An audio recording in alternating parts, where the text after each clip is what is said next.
Pour son premier événement officiel public, le Conseil national de la presse, CNP, a choisi de présenter la charte de la déontologie, entrée en vigueur en août dernier. Cette charte, vivement sollicitée par les intervenants dans le secteur, veille à ce que le citoyen dispose d'une information libre, diversifiée et crédible. Elle assure par ailleurs aux journalistes le droit d'accès à l'information et de les commenter dans les règles d'éthique. L'avenir du secteur est intimement lié à l'existence d'organes de presse sérieux et respectables. Outre les lois et les réglementations en vigueur, le CNP devrait accompagner et encadrer les journalistes pour installer les meilleures pratiques en matière de déontologie.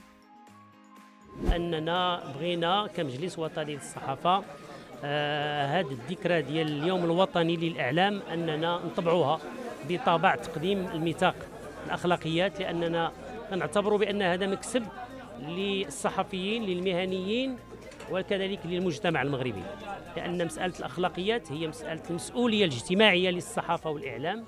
احنا طبعا اشتغلنا على هذا الميثاق، والآن هو أصبح ملزما لكل من يمارس هذه المهنة لأنه منشور في الجريدة الرسمية، وهناك كذلك قانون ينظم طريقة التعامل معه.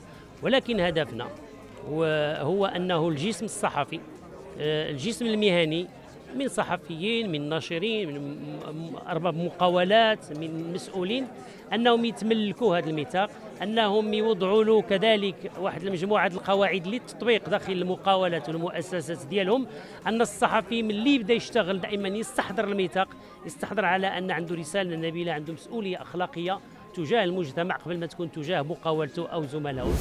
À cet égard, une commission d'éthique a été créée dont la présidence a été confiée à Mohamed Selhami, un vétéran du métier. La plupart qui sont venus, évidemment, à qui on a présenté la charte déontologique,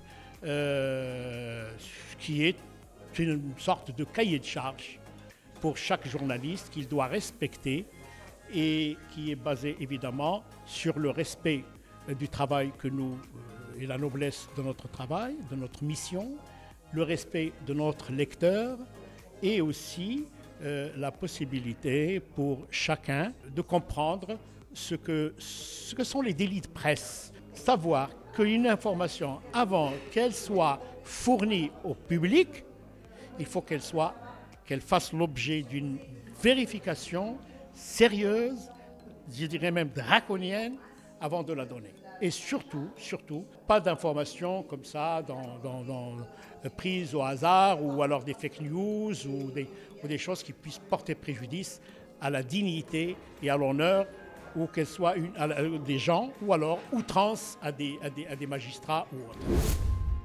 Il est à rappeler que l'élaboration de la charte d'éthique a nécessité beaucoup de temps. Le CNP a privilégié l'approche participative dans laquelle il a impliqué des instances et des personnalités de différents horizons, académiques, médiatiques et droits de l'homme.